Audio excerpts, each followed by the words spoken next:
What's up with all these wheels? At face value, they feel like a trap to me. But I guess people love these things considering how many there are. The concept of the wheel goes pretty far back, but the wheels most relevant to us stem from various game shows. The Humble Wheel began as a simple prop for some shows, but would go on to take entire segments of the program. Most notably is this example where the entire show is centered around a wheel. Well, Wheel meets Hangman, but we know who the real star is, judging by the name of the show. Speaking of Wheel of Fortune, look over here. At our local arcade, you have many options to choose from when it comes to wheel spinning games. Sometimes too many. Like, come on. Why does there have to be 5 of these big bass wheels? And look here, 3 spin-and wins? What's that on the left there? Crazy curves? It's not shaped like most wheels, but the premise is the same, I assure you. Oh, check this one out. Treasure Quest comes in 2 versions. You got the Captain Morgan one, and then the Captain Crunch version.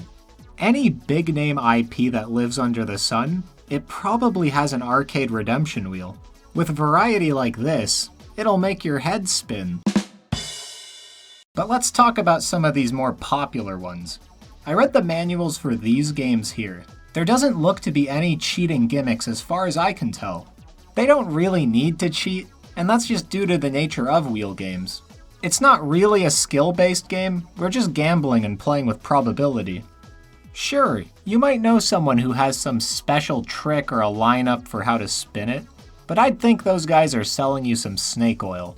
Yeah, we can try to calculate some physics equation on how to get the mega jackpot with the right force on the wheel. Even then, some of these games can't be physically spun, it might just be a lever or a button.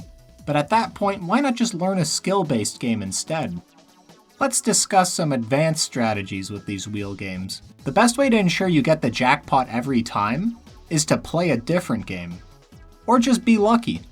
Some of the funniest things I've ever witnessed in an arcade, they were caused by these wheel-typed games. One time while I was farming Pop the Lock, I overheard a kid playing the Treasure Quest wheel at least 5 times in a row, and losing every time. He got so mad he started kicking the wheel repeatedly, like full force. Arcade Machine owes you money kicks, before he was eventually stopped by his parents. An excellent time all around. Well folks, I think it's time to celebrate, because we have our first entry into the D tier. Mathematically, these games are just plain awful for ticket output. There's no skill involved and it's all chance. If you just want to have a little fun, go ahead and spin one of these wheels. But if you think these things will be a consistent and reliable source of tickets, then I must say, it's a really bad idea. Don't take it for a spin. Turn yourself around. You probably shouldn't.